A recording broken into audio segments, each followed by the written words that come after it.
నిర్ధారణకు అంతిమ నిర్ణయం డిఎన్ఏ టెస్ట్.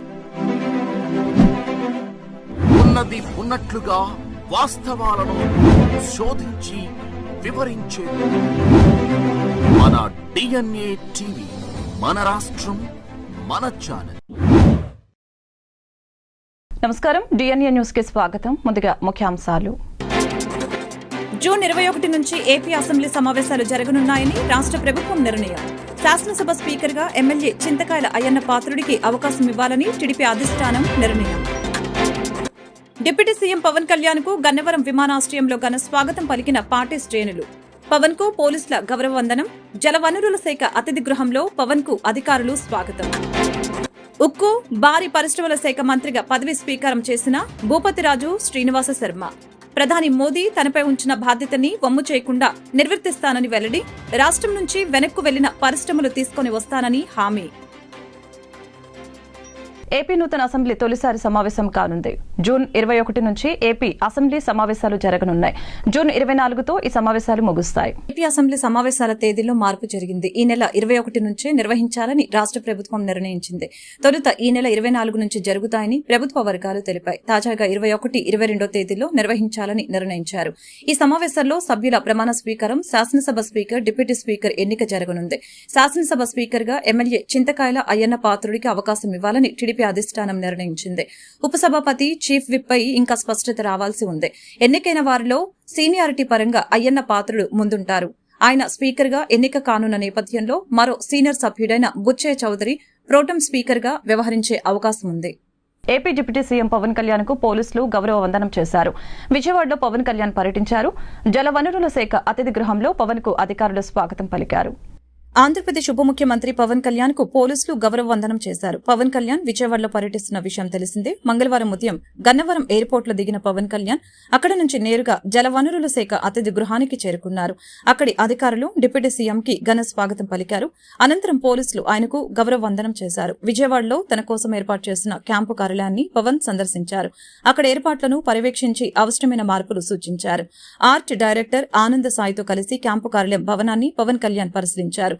బిల్డింగ్ పై అంతస్తులో నివాసం, కింది అంతస్తులో ఆఫీస్ ఏర్పాటు చేయాలని అధికారులకు సూచించారు. ఆఫీస్ పక్కనే సమావేశ మందిరం ఉండటంతో పవన్ కళ్యాణ్ సంతృప్తి వ్యక్తం చేసినట్లు సమాచారం. ఆపై పవన్ కళ్యాణ్ అక్కడ నుంచి నేరుగా జనసేన కార్యాలయానికి చేరుకున్నారు.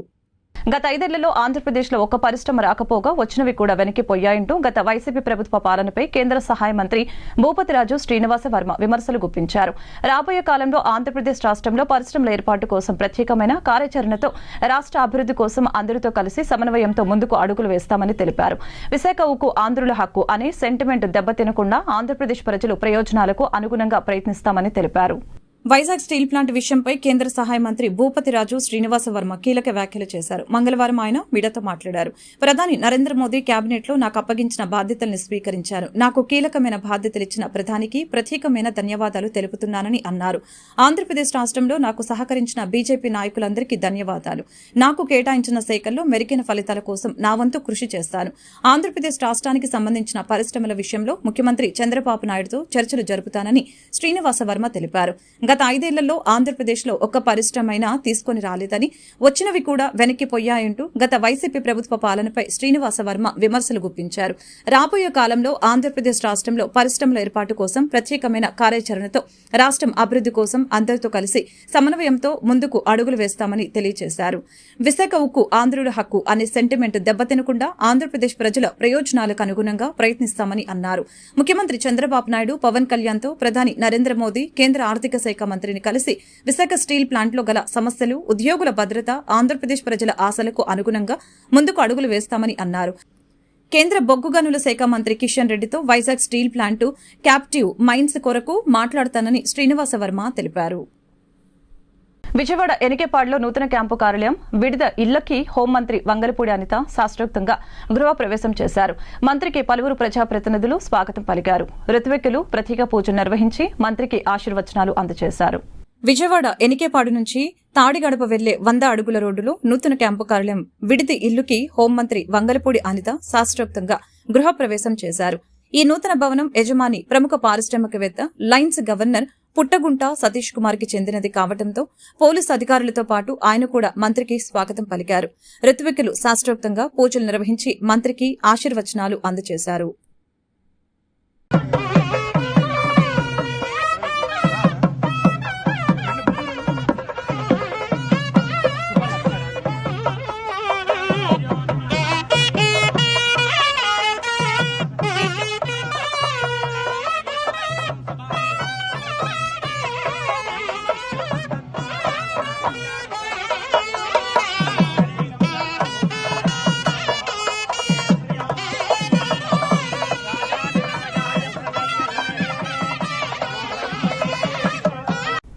ఏపీ వ్యవసాయ శాఖ మంత్రి అచ్చెన్నాయుడు చేసిన వ్యాఖ్యలు వైరల్ అవుతున్నాయి.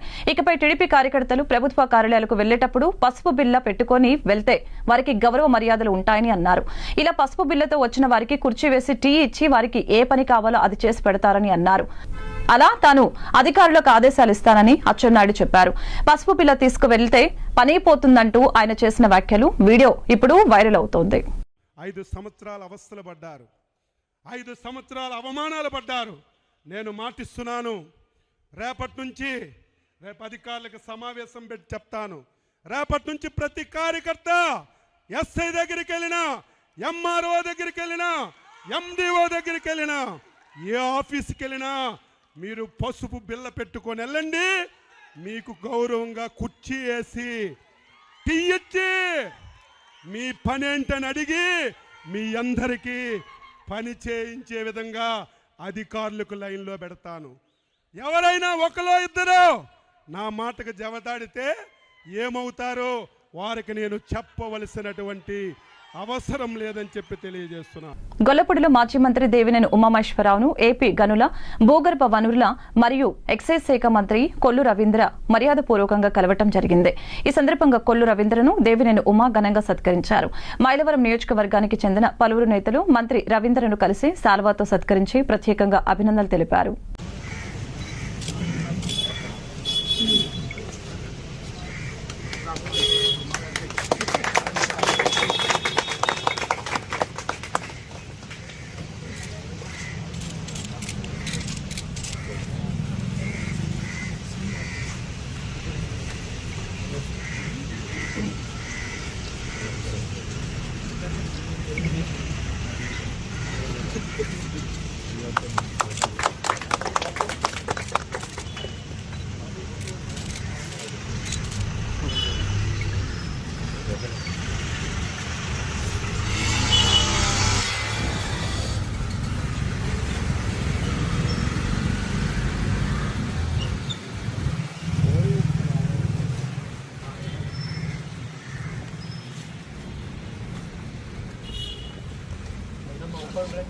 ఏపీ మాజీ ముఖ్యమంత్రి వైసీపీ అధినేత వైఎస్ జగన్ రేపు పులివెందుల వెళ్లనున్నారు.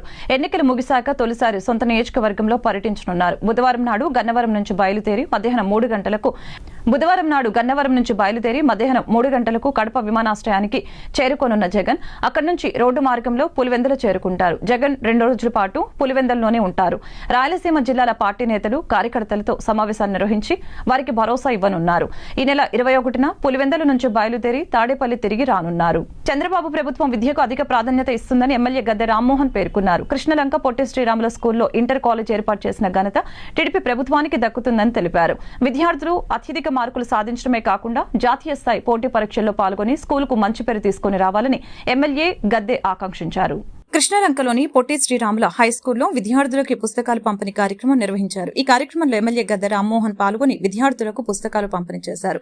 అనంతరం ఆయన మాట్లాడుతూ విద్యకు ముఖ్యమంత్రి చంద్రబాబు అధిక ప్రాధాన్యత ఇచ్చారని తెలిపారు. డిఎస్సీ ద్వారా ఉపాధ్యాయులపై ఒత్తిడి తగ్గి మంచి విద్యను విద్యార్థులకు అందించగలుగుతారని పేర్కొన్నారు. 10వ తరగతి పూర్తయిన తర్వాత ఇంటర్ విద్యకు ఇతర ప్రాంతాలకు వెళ్లకుండా ఇక్కడే ఇంటర్మీడియట్ తరగతులు చదువుకు చంద్రబాబు హయాంలో ప్రారంభించారని పేర్కొన్నారు. విద్యార్థులు అత్యధిక మార్కులు సాధించడమే కాకుండా జాతీయ స్థాయి పోటీ పరీక్షలలో పాల్గొని స్కూలుకు మంచి పేరు తీసుకుని రావాలని కోరారు. ఉపాధ్యాయులు ఉండే విధంగా ఉపాధ్యాయులు స్ట్రెంగ్త్ ఉంటేనే మనకి చక్కగా చదువు చెప్పగలుగుతారు. వాళ్ళందరినీ కూడా ఉన్నతమైన పరీక్షలు నిర్వహించి మంచి వాళ్ళని తీసుకునే విధంగా దానిలో ట్రాన్స్పరెన్సీగా ఎక్కడ కూడా ఎలాంటి మార్గాలు లేకుండా డైరెక్ట్గా వాళ్ళ మెరిట్ని బట్టి తీసుకునే విధానం గతంలో ఆయనే మొదలుపెట్టారు. గత 5 సంవత్సరాల్లో అలాంటి కార్యక్రమం చేయలేదు గత ప్రభుత్వం. ఇప్పుడు మరలా మొట్టమొదటి సంతకం పెట్టి దాన్ని కూడా అది మీకోసం ఏర్పాటు చేయడం జరిగింది. మీకు 10th క్లాస్ అవగానే చదువుకొని ఇంటర్మీడియట్ కూడా నారా చంద్రబాబు నాయుడు గారి నాయకత్వంలో ఈ కాలేజీ రావటమే కాకుండా ఈ కాలేజీకి మంచి భవన నిర్మాణం కూడా జరిగింది. మీరు బయటకు వెళ్లకుండా 10th నుంచి ఇక్కడే చదివే విధంగా ఇక్కడ ఏ విధంగా మంచి మెరిట్ వస్తూ ఉందో 82% వచ్చింది, 87% రావటం గవర్నమెంట్ స్కూల్స్లో చాలా ఎక్కువ. దాన్ని ఇంకా మాస్టారు రమేష్ గారు దాన్ని 95కి 96 తీసుకెళ్ళాలని వారిని కోరుతా ఉన్నాను. దీనికి కూడా ఈ కాలేజీలో చదివిన చాలా పర్యాయాలు 100% రిజల్ట్స్ రావటం, దాంట్లో చదివిన వాళ్ళు ఉన్నత చదువు కూడా వెళ్ళటం, వాళ్ళు పెద్ద పెద్ద ఆల్ ఇండియా ర్యాంకులు కూడా తెచ్చుకోవడం, ఆల్ ఇండియా టెస్ట్లో కూడా పాస్ అయ్యి దానికి ఉన్నత చదువుకి వెళ్ళడం జరిగింది. అదేవిధంగా మంచి క్రీడా ప్రాంగణం కూడా నారా చంద్రబాబు నాయుడు గారు అక్కడ కట్టించడం జరిగింది 3 కోట్ల రూపాయలతో. దానిని మధ్యలో ప్రైవేట్ పరం చేసి కొంచెం ఇబ్బంది పెట్టారు. అలాంటివి లేకుండా ఇక పిల్లలు ఆడుకోవడానికి అనుకూలంగా ఉండే విధంగా గ్రౌండ్లో కూడా చాలా మార్పులు చేయడం జరిగింది. పిల్లలకి కావాల్సిన మౌలిక సదుపాయాలు కల్పించడంలో మన ముఖ్యమంత్రి మీరు చదువుకుని ఉద్యోగాలు వచ్చే సమయానికి ప్రతి సంవత్సరం కూడా 5 లక్షల ఉద్యోగాలు కల్పించాలి, 5 లక్షల మంది ఉద్యోగాలు వచ్చే అవకాశం కల్పించాలని చెప్పి దృఢ నిశ్చయంతో ముందుకు వెళ్తున్న ముఖ్యమంత్రి నారా చంద్రబాబు నాయుడు గారు. అంటే 5 సంవత్సరాల్లో 25 లక్షల ఉద్యోగాలు, 5 సంవత్సరాలు 25 లక్షల ఉద్యోగాలు ఇప్పిస్తారని చెప్పి ఆయన తప్పుతూ ఉన్నారు. ఒక్కసారి ఉద్యోగాలు అంటూ వస్తే మన రాష్ట్రం యొక్క అభివృద్ధి కూడా పెరుగుతుంది. ఒక ఉద్యోగం వస్తే ఆ ఉద్యోగం ద్వారా కుటుంబం ఆర్థికంగా బలోపేతం అవటం, తద్వారా సమాజంలో కూడా అనేకమైన అభివృద్ధి కార్యక్రమాలకి మూల కారణం అవుతుంది. కాబట్టి మీ అందరికీ మరొకసారి మనస్ఫూర్తిగా ఆశీస్సులు తెలియజేస్తూ మీ అందరినీ కోరేది చదివినన్ని రోజులు మీరు కూడా చదువు మీద కాన్సన్ట్రేట్ చేసి ఈ చదువు చదివేది మన కోసం, మన కుటుంబం కోసం, మన దేశం కోసం, మన రాష్ట్రం కోసం అనే భావంతో అందరూ కూడా బాగా అత్యధిక మార్కులతో ఉత్తీర్ణులు అవటమే కాకుండా నేషనల్ కాంపిటీషన్లో మీరందరూ కూడా మంచి సీట్లు పొందే విధంగా తయారవ్వాలని, ఇక్కడ అలాంటి అవకాశాలు కూర్చుకోవడం గతం నుంచి కూడా ఈ స్కూల్. రాష్ట్రంలో నూతనంగా ఏర్పడిన ఎన్డీఏ కూటమి ప్రభుత్వం మంత్రివర్గంలో బీసీలకు సముచిత స్థానం కల్పించకుండా బీసీలను మోసగించిందని బీసీ యువజన సంఘం కన్వీనర్ సైకం రాజశేఖర్ ఆరోపించారు. బీసీల గురించి మాట్లాడే పవన్ కళ్యాణ్ ఈ విషయంపై ఎందుకు స్పందించలేదని తెలిపారు. విజయవాడ ప్రెస్ క్లబ్ లో ఆల్ ఇండియా జై హింద్ పార్టీ ఏర్పాటు చేసిన పాత్రికేయుల సమావేశంలో ఆ పార్టీ వ్యవస్థాపక అధ్యక్షులు ఎన్ దశరథ రామిరెడ్డి మీడియాతో మాట్లాడారు. 164 సీట్లతో రాష్ట్రంలో కొత్త ప్రభుత్వాన్ని ఏర్పాటు చేసిన ఎన్డీఏ కూటమికి అభినందనలు తెలిపారు. ఇదే క్రమంలో రాష్ట్ర అభివృద్ది కోసం రాష్ట్ర పునర్వ్యవస్థీకరణ చట్టం ప్రకారం ఏపీకి దక్కవలసిన ప్రత్యేక హోదా, ఉత్తరాంధ్ర రాయలసీమ అభివృద్దితో పాటు కడప ఉక్కు కర్మాగారం, పోలవరం ప్రాజెక్టు త్వరగా నిర్మాణం పూర్తి చేసేలా కేంద్రంపై ఒత్తిడి తీసుకుని రావాలని కోరారు. విశాఖ ఉక్కు ప్రైవేటీకరణ అడ్డుకోవాలంటూ పిలుపునిచ్చారు. మోడీ ముందు మోకరిల్లకుండా రాష్ట్ర ప్రజల సంక్షేమం కోసం కేంద్రం ఇచ్చిన హామీలు నెరవేర్చేలాగా కృషి చేయాలని తెలిపారు. ఈ సాధనలో రాష్ట్ర ప్రభుత్వానికి తమ వంతు సహాయ సహకారాలు అందిస్తామని తెలిపారు. అలా జరగని పక్షంలో రాష్ట్ర ప్రయోజనాల దృష్ట్యా ప్రజాక్షేత్రంలో పోరాటాలకు సైతం వెనకాడబోమంటూ స్పష్టం చేశారు. నమస్తే అండి, నా పేరు పణిరాజ్, ఆంధ్ర రాష్ట్ర ప్రజాసమితి తరఫు నుంచి మాట్లాడుతున్నాను. గత 10 ఏళ్లుగా మనం ఈ ప్రత్యేక హోదా గురించి పోరాడుతూనే ఉన్నాం. మాకు తగినంత మంది ఎంపీలను ఇస్తే మేము ప్రత్యేక హోదా సాధిస్తామని చెప్పి జగన్మోహన్ రెడ్డి గారు ఆయన గట్టిగా మాట్లాడలేకపోయారు. అప్పట్లో చంద్రబాబు నాయుడు గారు ధర్మ పోరాట దీక్ష అంటూ చేశారు. 2019 ఎలక్షన్ అయిన తర్వాత ఆయన ఏ మాట మాట్లాడలేకపోయారు. కానీ ఇప్పుడు ఒక సువర్ణ అవకాశం ఆంధ్రప్రదేశ్ ప్రజలకు దక్కింది. మోడీ గారికి మెజార్టీ తక్కువ రావటం కేవలం తెలుగుదేశం మీద, జేడీయూ మీద ఆధారపడి ఆయన ప్రభుత్వం నడిపే పరిస్థితి వచ్చింది.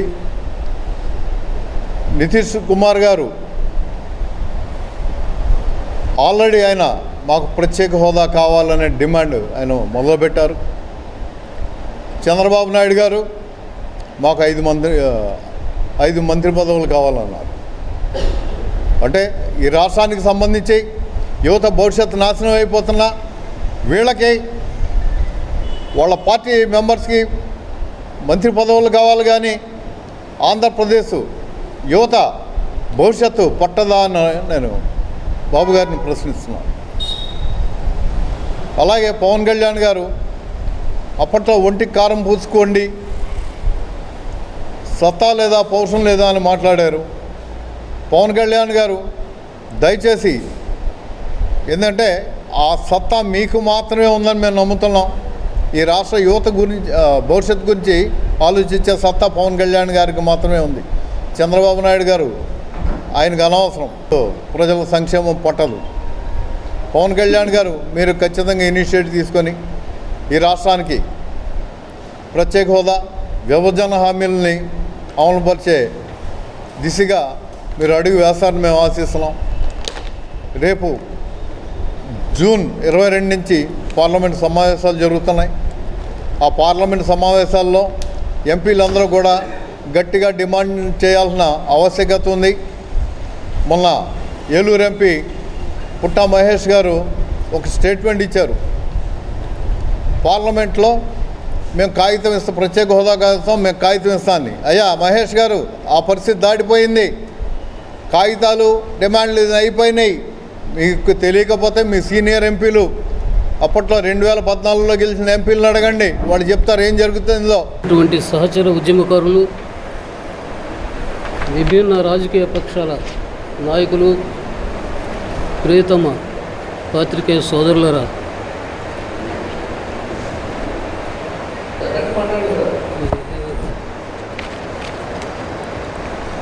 నూతన ప్రభుత్వాధినేతకు, ప్రతిపక్ష నేతకు అఖిలపక్షం తరఫున హార్దిక శుభాకాంక్షలు తెలియజేస్తూ ఉన్నాం. ఇప్పటికి నెల రోజుల క్రితం, నెల కూడా కాలేదనుకుంటాను, ఒక సమావేశాన్ని ప్రత్యేక హోదా కోసం మరియు హైదరాబాదును ఉమ్మడి రాజధానిగా మరికొంతకాలం కొనసాగించేదానికి కేంద్ర ప్రభుత్వం మీద ఒత్తిడి కోసంగా ఏర్పాటు చేయడం జరిగింది. ఆనాడే ఊహించాం, ఎన్నికలకు దీనికి సంబంధం లేదు, ఎన్నికల్లో వాళ్ళిద్దరిలో ఎవరో ఒకరు వస్తారు, అక్కడ ఆయన వస్తారు, పరిస్థితులు ఏం మారదు. ఏదో అద్భుతాలు అత్యద్భుతాలు వస్తాయని, భూకంపం వస్తుందని, సునామీ వస్తుందని అనుకోవాల్సినటువంటి పరిస్థితి లేదు. ఎవరు అధికారంలో కేంద్రంలో ఉన్నా కూడా, రాష్ట్రంలో ఎవరున్నా కూడా సొంత ప్రయోజనాలను, స్వీయ ప్రయోజనాలను, స్వార్థ ప్రయోజనాలను విశాల రాష్ట్ర ప్రయోజనాలకు తాకట్టు పెట్టే మనస్తత్వం ఉన్నంత వరకు నాయకులు దీన్ని సాధించలేరు. మన నూతన గౌరవ ముఖ్యమంత్రి గారు శ్రీ నారా చంద్రబాబు నాయుడు గారు తన మనసులో మాట ఏనాడో చెప్పాడు. ఆయనకి ఇష్టం లేకపోయినా కూడా ఆయన ఒక చేదు నిజాన్ని చెప్పవలసి వచ్చింది. ఇదేమి సంజీవిని అన్నాడు. ఒకనాడు ఇదేమి సంజీవిని అన్నటువంటి వ్యక్తి, ఇదేమి అన్నిటికీ పరిష్కారమా అన్నటువంటి వ్యక్తి ఈరోజు మరలా నేను మొదటి అసెంబ్లీ సమావేశంలో ప్రత్యేక హోదా కోసం ఒక తీర్మానాన్ని మా ప్రభుత్వం ప్రవేశపెడుతుందని మనం ఊహించగలమా? ఊహించలేము. మోడీతో అంటగాగేటువంటి కూటమిలో అంతర్భాగమైనటువంటి కీలక అంతర్భాగమైనటువంటి జనసేన వారు కానీ, పవన్ కళ్యాణ్ గారు కానీ, చంద్రబాబు నాయుడు గారు కానీ దీన్ని అడిగేటువంటి పరిస్థితి లేదు. వారికి ఉన్నటువంటి ఇబ్బందులు వాళ్ళకు ఉన్నాయి. ఆ ఇబ్బందులు ఇంకా సమస్య పోలేదు. ఈరోజు మోడీ బెత్తం తీసుకొని విద్యార్థులను ఉపాధ్యాయుడు ఏ విధంగా అయితే శిక్షిస్తాడో ఆ విధంగా ముఖ్యమంత్రులందరినీ శిక్షిస్తున్నాడు. ఆ పార్టీ ఈ పార్టీ కాదు, ఆ వ్యక్తి ఈ వ్యక్తి కాదు, ఆ నాయకుడు ఈ నాయకుడు కాదు. ఆ సేతు హిమాచలం ప్రతి ముఖ్యమంత్రిని కూడా తన వద్ద ఉన్నటువంటి కుక్కలను, ఇన్వెస్టిగేటింగ్ ఏజెన్సీస్ను, సిబిఐని, ఇన్కమ్ ట్యాక్స్ వారిని, ఈడీని పంపించి లొంగ తీసుకుంటున్నాడు, బెదిరిస్తున్నాడు, బ్లాక్మెయిల్ చేస్తున్నాడు. మనకు భారత ప్రజాస్వామ్యంలో, భారత రాజ్యాంగంలో సమాఖ్య ప్రభుత్వాన్ని గురించి ఎన్నో మాటలు చెప్పడం జరిగింది. రాష్ట్రంలో గంజాయి నియంత్రణకు ప్రత్యేక టాస్క్ ఫోర్స్ ఏర్పాటు చేస్తున్నట్లు హోంమంత్రి వంగలపూడి అనిత ప్రకటించారు. గంజాయి నియంత్రణకు తీసుకోవాల్సిన చర్యలపై సర్కిట్ హౌస్ లో జిల్లా collector A Mallikarjuna, Visakha CP Ravishankar Ayyanna, joint CP ఫకీరాపతో పాటు నగరంలోని పై స్థాయి పోలీసు అధికారులతో సోమవారం ఆమె సమీక్ష నిర్వహించారు. డెఫినెట్గా గంజాయి విషయంలో ఉక్కుపాదం మోపడం అన్నది ఖాయం. గంజాయి విషయంలో బతికేద్దాం, గంజాయితోనే వ్యాపారం చేసేద్దాం అనుకున్న ఎవరైనా ఈ రోజుతో క్లోజ్ చేసుకోండి. దీని మీద పర్యవేక్షణాలు చాలా సీరియస్గా ఉంటాయి. గంజాయితో దొరికితే ఏదో పాపం ఎంత దారుణం అంటే 18 నుంచి 25 సంవత్సరాల లోపు ఉన్న వాళ్ళు ఎక్కువ మంది ఈ గంజాయి ట్రాన్స్పోర్టేషన్లో. వాళ్ళు చెప్తూ ఉంటే బాధ అనిపిస్తుంది. ఒకరోజు నేను అక్కడ కూడా ఒకసారి సెంట్రల్ జైలు కూడా ఒకసారి వెళ్ళి చూస్తాను ఒకసారి వెళ్ళి. అక్కడ కడుపుతో ఉన్నవాళ్ళు, ప్రెగ్నెంట్ లేడీస్, చిన్న చిన్న పిల్లలు, వాళ్ళందరూ కూడా ఈరోజు 1200 మంది జైల్లో ఉన్నారంటే ఏంటి దాని పరిస్థితి ఏంటి? అంటే ఇన్ని సంవత్సరాలు, ఈ 5 సంవత్సరాలు విశాఖపట్నాన్ని రాజధాని చేసేస్తానని మాట్లాడి ఏందయ్యా రాజధాని చేసామంటే గంజాయికి రాజధాని చేశాడు, డ్రగ్స్కి రాజధాని చేశారు. రోడ్డు మీదకి వెళ్తా ఉంటే భయం వేస్తూ ఉంది. ఇటువంటి సిచ్యువేషన్ నుంచి కంపల్సరీగా ఒక మార్పు అయితే తీసుకురావాలి. ఆ మార్పు తీసుకురావడానికి వైజాగ్ ప్రజల్ని కూడా నేను సపోర్ట్ కోరుకుంటున్నా. డెఫినెట్గా పోలీస్ వాళ్ళకి సపోర్ట్ చేయండి. సిటీ సరౌండింగ్స్ అంతా కూడా ఆ అలర్ట్నెస్ అనేది క్రియేట్ చేయాలి ఫస్ట్. అంటే ఈ గుంపులుగా కూర్చొని రోడ్ల మీద కూర్చొని గంజాయి తాగేది, రోడ్ల మీద వాళ్ళు వీరంగం చేసేది, రోడ్ల మీద వెళ్ళే పాసెంజర్స్ని ఆపేది, ముందు అలాంటివన్నీ కొంచెం ఉన్నవి కంట్రోల్ అవ్వాలి. దానికి కంట్రోల్ అవ్వడానికి ముందు టాస్క్ ఫోర్స్ అనేది పనిచేస్తుంది. ఇంకోటి కూడా చెప్తున్నా, ఇప్పుడు ప్రతి ఒక్క చోట పోలీసులు వెళ్ళి కూర్చొని చూడలేరు. నేను అది సిటిజన్ పార్టిసిపేషన్కి కూడా నేను ఇంకొకటి కూడా మేము మాట్లాడుకున్నాం. ఎవరైతే గంజాయి విషయంలో ఇన్ఫర్మేషన్ ఇస్తారో వాళ్ళకి ప్రైజ్ మనీస్ కూడా మేము ప్రకటించడానికి కూడా సిద్ధం. Yes, exactly. మీకు వీలైతే టోల్ ఫ్రీ నెంబర్ కూడా ఇమీడియట్గా మీకు ఒక 10 డేస్లోనే, అంటే నీ ఛార్జ్ తీసుకుని 1 వీక్, 10 డేస్ కూడా అవసరం లేదు, నాకు 1 వీక్లోనే ఒక టోల్ ఫ్రీ నెంబర్ చెప్తాం. ఎవరైనా ఇన్ఫామ్ చేసింది కరెక్ట్ అయితే కనుక ఇన్ఫామ్ చేసిన వాళ్ళకి గోప్యంగా ఉంచుతాం, వాళ్ళని బహిర్గతం చేయం. ఒకటి భయం క్రియేట్ అవ్వాలి, 2 వాళ్ళకి లైవ్లీహుడ్ కావాలి. ఈరోజు గంజాయి ఎందుకు పండిస్తున్నారు? వాళ్ళు గిరిజనులు, అందరూ కూడా అమాయకులు. వాళ్ళు గిరిజనుల చేత పండిస్తున్నారు. వాళ్ళు కొంతమంది పెట్టుబడి పెడుతున్నారు, వెళ్ళి ఎకరాకి 1 లక్ష ఇస్తాను, ఎకరాకి 2 లక్షలు ఇస్తాను అని వాళ్ళకి చేత పండిస్తున్నారు. ఆ తాలూకా దాని రెస్పాన్సిబిలిటీ అంతా పాపం ఆ గిరిజనులు భరిస్తున్నారు. రేపు పొద్దున్న ఎవరైతే పెట్టుబడి పెట్టాడో వాడు దొరకడు. మనకి ఎవడు దొరుకుతాడో, అక్కడ ఎవడైతే పండిస్తున్నాడో వాడు దొరుకుతాడు పోలీసులు వెళ్తే. సో అటువంటి సిచ్యువేషన్స్లో వాళ్ళకి మనం కొంచెం మోటివేట్ చేయాలి, అవేర్నెస్ క్రియేట్ చేయాలి. అవేర్నెస్ క్రియేట్ చేసి ఆటోమేటిక్గా ఇప్పుడు ఏదైతే కొంత మేరకు ఈ టర్మరిక్ అని, జింజర్ అని, నేను అదే అడిగాను, వాట్ అబౌట్ కాఫీ ప్లాంటేషన్ అన్నా. ఎందుకంటే మ్యాక్సిమం ఈ వ్యవసాయం కూడా పోడు వ్యవసాయంలో చేస్తారు. ఈ వాల్స్ మనకి కొండ హిల్స్కి సంబంధించిన స్లోప్స్లోనే జరుగుతుంది ఎక్కువ. ఈ స్టెప్ బై స్టెప్ అది పోడు వ్యవసాయం అంటారు. ఆ పోడు వ్యవసాయంలో జరుగుతుంది. కాఫీ ప్లాంటేషన్కి that is a suitable area కూడా. యాజ్ టాప్ 3 ప్రయారిటీస్ అయితే ఫస్ట్ థింగ్ గంజాయి డ్రగ్స్, కంట్రోల్ ఆఫ్ గంజాయి and drugs. Second thing is protection of women. Third కూడా ఏంటంటే భూములు కబ్జాలు కాకూడదు. డాక్టర్ బిఆర్ అంబేద్కర్ కోనసీమ జిల్లా కొత్తపేట నియోజకవర్గ పరిధిలో మండల కేంద్రమైన కొత్తపేట హైస్కూల్ గ్రౌండ్ నందు Suman Shotokan sports karate do academy వారి ఆధ్వర్యంలో కరాటే నేర్చుకుంటున్న విద్యార్థులకు బెల్ట్ టెస్ట్ కార్యక్రమం నిర్వహించారు. బెల్ట్ టెస్ట్ లో పాస్ అయిన విద్యార్థులకు కొత్తపేట మండలం TDP party president Kandamsetti Srinivasarao, TDP senior నాయకుడు Busi Bhaskararao, grand master Jagannatham Srinu, trainee master Shiva చేతుల మీదుగా సర్టిఫికెట్స్ అందజేశారు. కొత్తపేట గ్రామ సర్పంచ్ అయినటువంటి నేను అంటే పుష్పాస్కరావు, అలాగే కంపెనీ శ్రీనివాస్ గారు, ఇలాగా మరి కరాటే నేర్పే ఉపాధ్యాయులకు అందరికీ పేరు నమస్కారాలు. ఈరోజు సమాజంలో జరుగుతున్నటువంటి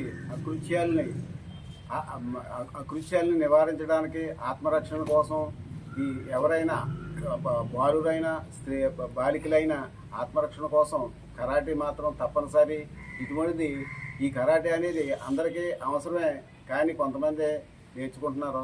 ఈ ఉపాధ్యాయులు కూడా కష్టపడి చెప్తున్నారు. కాబట్టి ఇది కరాటే అనేది అందరికీ ముఖ్యం, మరియు ఆత్మరక్షణ కోసం స్త్రీలకు తప్పనిసరిగా కావాలి. ఈరోజు ఈ గర్ల్స్ హై స్కూల్లో కరాటీ మాస్టర్ గారు అండ్ రాజమండ్రి నుంచి వచ్చిన ఎందరండి జగన్నాథం గారు, అలాగే పూజపాస్వరావు గారు, ఇంకా గురువులైన పెద్దలు, ఈ పిల్లలకి అందరికీ ముందు నాకు ఏమి ఈరోజు కరాటీ నేర్చుకోవడం ఎంతో అవసరం ఉంది. ఈ రోజుని బట్టి ఈ పిల్లలు కూడా ఆడపిల్లలు రక్షణగా ఉంటుంది. హెల్త్ చెకప్ కూడా పిల్లలకు కూడా ఎంతో ఉపకారమైంది. ఈ సెంటర్లో ఇలాంటి సెంటర్ ఎన్నో రావాలని కోరుకుంటూ ఈ పిల్లలకి నేర్పిన గురువులు ముందుగా థ్యాంక్స్ చెప్తున్నాను. అలాగే ఈ కరాటీ అన్నది కాలేజీలో కొంచెం కాకుండా ఇంకా ఇతర చోట్ల కూడా నేర్పాలని చెప్పి ఈ గురువుగారు కోరుకుంటూ సెలవు. కూటమి ప్రభుత్వం హామీ మేరకు అంగన్వాడీలకు ఉద్యోగ భద్రత కల్పిస్తామని పంతం నానాజీ తెలిపారు. సోమవారం కాకినాడ నగరం గుడారిగుంట ఎమ్మెల్యే గారి నివాసం వద్ద కాకినాడ రూరల్ నియోజకవర్గానికి సంబంధించిన అంగన్వాడీ కార్యకర్తలు గౌరవప్రదంగా కలిసి ఎమ్మెల్యేకు శుభాకాంక్షలు తెలిపారు. అనేక మంది గవర్నమెంట్ ఆఫీసర్స్, అలాగే ఎంప్లాయీస్, అంగన్వాడీ ఆచార్స్ అందరూ కూడా వచ్చి కలిసి వెళ్ళడం జరుగుతూ ఉంది. ముందు ప్రభుత్వ కార్యక్రమాలు ఏ రకంగా నిర్వహించాలన్న దాని మీద వీరందరితో సమీక్షలు చేసుకుని తెలుసుకోవడం జరుగుతుంది. మేము అనేక సందర్భాల్లో ప్రతిపక్షంలో ఉన్నప్పుడు మేమే అంగన్వాడీలకి రక్షణగా ఉంటామని, వారికి ఉద్యోగ భద్రత కల్పిస్తామని, వారికి జీతాలు పెంచుతామని మేము అనేక సందర్భాల్లో చెప్పినట్టు చేసేటట్టు అలవాటు ఇవాళ మా ఉమ్మడి పార్టీలో మా ఉమ్మడి ముఖ్యమంత్రి అయినటువంటి చంద్రబాబు నాయుడు గారికి ఫస్ట్ నుంచి కూడా అంగన్వాడీ కానీ డాక్టర్ కానీ ఇటువంటి సంఘాలని పెంచి పోషించినటువంటి వ్యక్తి చంద్రబాబు నాయుడు గారు. కాబట్టి మన కాకినాడ సభ వచ్చినప్పుడు కూడా వీరి యొక్క ఉద్యోగ భద్రత గురించి ఆయన అడగడం జరిగింది. ఆయన ఖచ్చితంగా దాన్ని ఉద్యోగ భద్రత కల్పిస్తానని చెప్పి మాట్లాడడం జరిగింది. ఆయన ఖచ్చితంగా మీ ఉద్యోగ భద్రత విషయంలో ఆయన కల్పిస్తారని ఆశిస్తాను. ఆయన తోడు మా నాయకుడు పవన్ కళ్యాణ్ గారు ఉన్నారు. ఆయన మంచి హృదయం గల వ్యక్తి. ప్రత్యేకంగా ఎవరైతే దిగువ రేఖకి కింద ఉన్నారో వారి పట్ల ఆయనకి అహంకారం, వాళ్ళకి ఏదో చేయాలన్నటువంటి ఇది పవన్ కళ్యాణ్ గారికి ఎప్పుడు ఉంటుంది. ఆయన ఇవాళ డిప్యూటీ సీఎంగా ఉండడం, అలాగా పంచాయతీరాజ్, గ్రామీణ శాఖ, ఇటువంటి శాఖలు, ముఖ్యమైన శాఖలు, ప్రజలకు ఏదైతే ఉపయోగపడతాయో అటువంటి శాఖలన్నీ కూడా ఆయన దగ్గరే ఉండడం మన అదృష్టం. ఖచ్చితంగా ముందు అంగన్వాడీలే కాదు, ప్రతి ఒక్క చిరు ఉద్యోగులు పట్ల ఖచ్చితంగా ఈ ప్రభుత్వం అప్రమత్తంగా ఉండి ఆ చిరు ఉద్యోగుల యొక్క భద్రత గురించి ఎప్పుడు ఆలోచిస్తుందని చెప్పి నేను తెలియజేస్తాను. వార్త ముగించే ముందు ముఖ్యాంశాలు మరొకసారి. జూన్ 21 నుంచి ఏపీ అసెంబ్లీ సమావేశాలు జరగనున్నాయని రాష్ట్ర ప్రభుత్వం నిర్ణయం. శాసనసభ స్పీకర్గా ఎమ్మెల్యే చింతకాయల అయ్యన్న పాత్రుడికి అవకాశం ఇవ్వాలని టీడీపీ అధిష్టానం నిర్ణయం. డిప్యూటీ సీఎం పవన్ కళ్యాణ్ కు గన్నవరం విమానాశ్రయంలో ఘన స్వాగతం పలికిన పార్టీ శ్రేణులు. పవన్ కు పోలీసుల గౌరవ వందనం. జలవనరుల శాఖ అతిథి గృహంలో పవన్ కు అధికారులు స్వాగతం. ఉక్కు, భారీ పరిశ్రమల శాఖ మంత్రిగా పదవి స్వీకారం చేసిన భూపతిరాజు శ్రీనివాస శర్మ. ప్రధాని మోదీ తనపై ఉంచిన బాధ్యతని వమ్ము చేయకుండా నిర్వర్తిస్తానని వెల్లడి. రాష్ట్రం నుంచి వెనక్కు వెళ్లిన పరిశ్రమలు తీసుకుని వస్తానని హామీ. ఈ వార్తలు ఇంతటితో సమాప్తం. మరొక బులెటిన్ మళ్ళీ కలుద్దాం. నమస్కారం. నిజ నిర్ధారణకు అంతిమ నిర్ణయం DNA టెస్ట్. ఉన్నది ఉన్నట్లుగా వాస్తవాలను శోధించి వివరించే మన DNA టీవీ, మన రాష్ట్రం, మన ఛానల్.